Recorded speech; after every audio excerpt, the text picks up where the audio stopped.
Let's fill out the Illinois Boat Bill of Sale together and do it in a way that holds up when it's time to register the boat and transfer the title. Start at the top with the date of sale.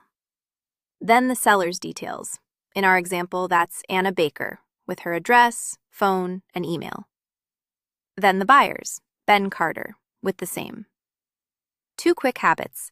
Enter each name exactly as it appears on that person's ID and on the title.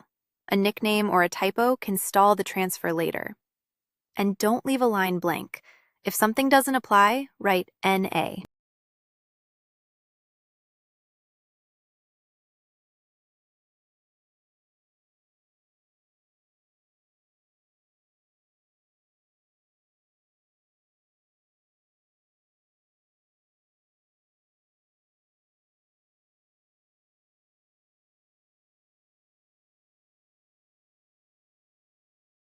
Next, describe the boat, the make, the year, and the color. Then, the hull identification number, or HIN. Type the HIN exactly as it appears on the title or the boat. A single wrong character can hold up the transfer. Then the engine hours. Write the exact number, not a rounded guess.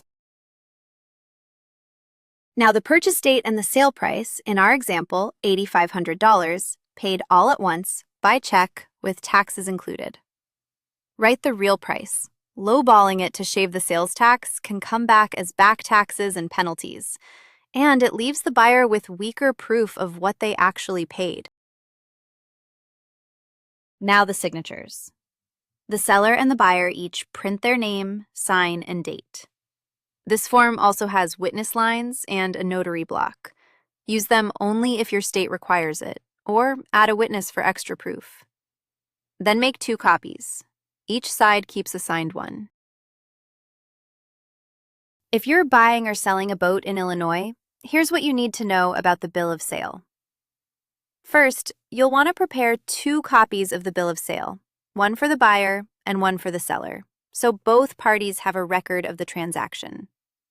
When it comes to the title, the seller is required to surrender the original watercraft certificate of title, and it must be properly endorsed in the seller's name or names when applying for title and registration. So make sure that title is signed over correctly before you hand over the keys. Now, if the boat has no valid hull identification number, or if it has never been previously registered, there's an extra step. The watercraft will need to be inspected before you can apply for title and registration. Remember, this is general information, not legal or tax advice.